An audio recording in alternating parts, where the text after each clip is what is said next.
Hello people that in the house doing. Today I'm talking about a very serious thing which I would love to see the Department of Education doing. Because at the end of the day, and I'm about to put it straight, I really couldn't care really much for education. You learn what you learn, and if you don't learn, you don't learn. But at the end of the day, your health is everything, and your well-being is everything. And that's why I'm asking. I personally wrote an email to the Minister for Education to ask to put forward a bill that will increase awareness of mental health, suicide and self-harm in secondary schools and national schools. So people feel safe to talk. People in national school. I know for myself when I was depressed in national school, you didn't know. You didn't know. We wouldn't talk about suicide. We wouldn't talk about things like that. And you felt like you were the odd one out. You felt like something different about you. You were odd. And that's not the case. Because everybody needs a leg up now and again. And it's a shame that 70 school children died from suicide. It is a shame because first things first. My saying in life is, so long as you're healthy and happy, what more do you want? Because you could have all the brains of the day, you could have every degree in the country. And at the end of the day, if you suffer with your mental health and you suffer with your physical health, that's not going to help you. And that's really not going to help you. And I might as well be honest with you. It's good to have an education, fair play if you do have a degree in science or you have a degree in technology. That's good. But, your health is your main thing. And that's what it goes through my mind as soon as I go into any sector. I'm in secondary school now in Ireland. And firstly, the school knows this. I don't care. I couldn't care a damn if the school doesn't like me because I'm the only one saying, to hell with you, my health comes first. And if you don't like it, you can go jump the lake. Because it's simple as that. I put it very forward to them. Because in first year, I went through hell with my health and my mental health. And I'm not letting that happen again. I put my foot down saying, if they don't like it, they can go jump the lake. And that's really simple as that. Because, and what I mean by jump the lake, they can go swim the lake. Because, your health is first. Your health comes first. And simple as that. And I asked the Minister for Education to prioritise. Forget about maths. Forget about science.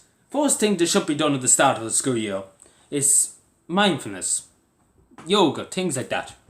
That help people talk about things. To have a group, have a discussion, something that can't leave the room with your classmates.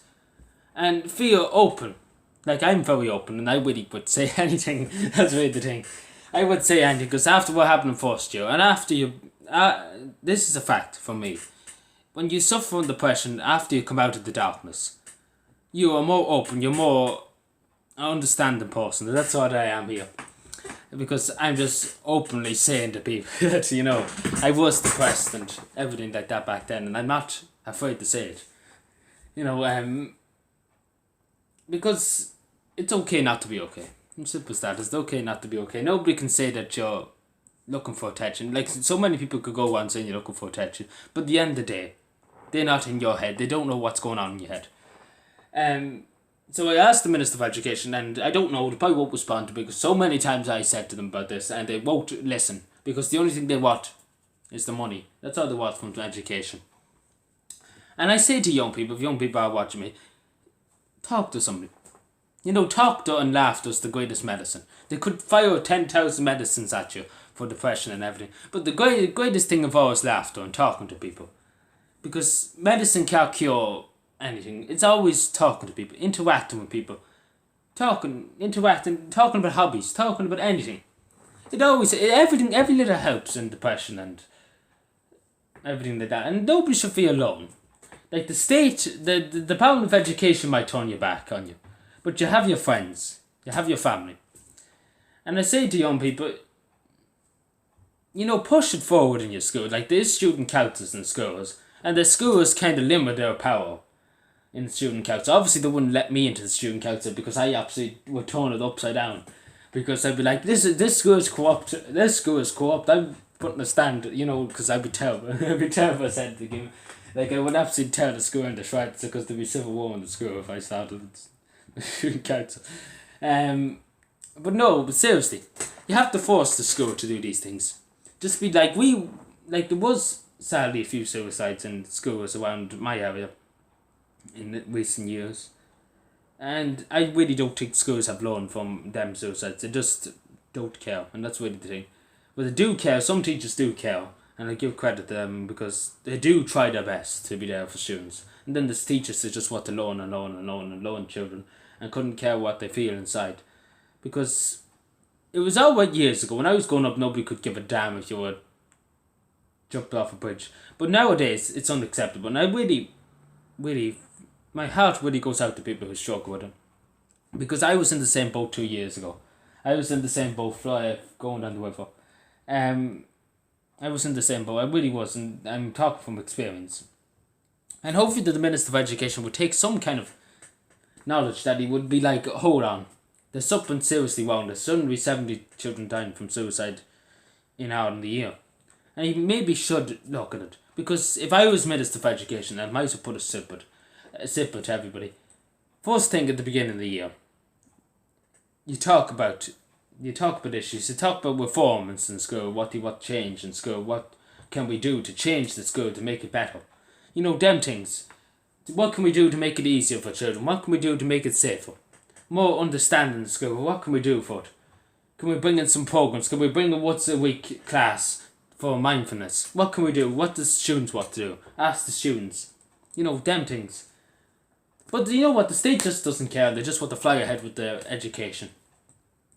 First thing first, and I really want to say this to me, I really am saying straight to the Minister of Education, and I said it in my email. First thing the first should be brought in every school in the country. Your health is your wealth. And that's as simple as that. Because at the end of the day, as I said so many times to people, you could have every degree, but your health could be bad. And your mental health could be bad. And your health should be your number one priority. And that's something that should be taught at school. And that should be something that should be taught in SPHE. That should be the first thing that you're taught. Nothing else matters. And if you get a decent income in life, you get a decent amount of money you can survive, you have your basic needs. You're happy and you're healthy. What more do you want? You could have dreams of becoming a millionaire, but at the end of the day, you're healthy and happy. And I'm saying no more, because I think people get what I'm going at. But at the end of the day, it is a shame. On a serious note, it is a shame that so many children in this country feel alone. And I just want to say, if you ever want to talk to anybody, look up Adrian Logan on Twitter. If you have a Twitter account, if you want to even hit me up on Discord, you know, Adrian Logan for the win in Discord. I have no problem talking to you, but forgive me if I do take a few minutes to talk to you. Like, it does take a while for me to acknowledge people because I'm busy doing other things, so please bear with me if you ever want to talk to me. Like, I have no problem. If you want to talk to me, fire away. Like, contact me on them. And them two things. Or contact So Sad or Childline, or not Childline, the Samaritans, because you know there are people who are willing to help you. There are people who know what you went through, who know what you're going through, and just to say, there's always light at the end of the tunnel. No matter the darkest situation, no matter the darkest hour of your life, there's always a glimmer of hope. It might be so small that you can't see, but believe me, time is the greatest healer. Time is a healer that medicine can't solve, that doctors can't solve. Because when you get time, your mind starts recovering. It might be dark for 6 or 7 months or a few more weeks. It depends on your situation. But eventually, good things will start happening. Things will boost your morale. But the one thing we can't give up is hope. One thing we can't give up is hope. Because hope is something that we dream about. Hope is something that we want to feel. And hope will guide us. But we need to take time. We need to keep fighting. We can't give up. Anyway, thank you for watching. And as I said, my Discord and my Twitter is always open for anybody who ever wants to talk. But forgive me if I do take a few minutes to talk to you. And obviously, we'll leave the link to Samaritans and So Sad. So yeah, thank you for watching, subscribe for more, and bye.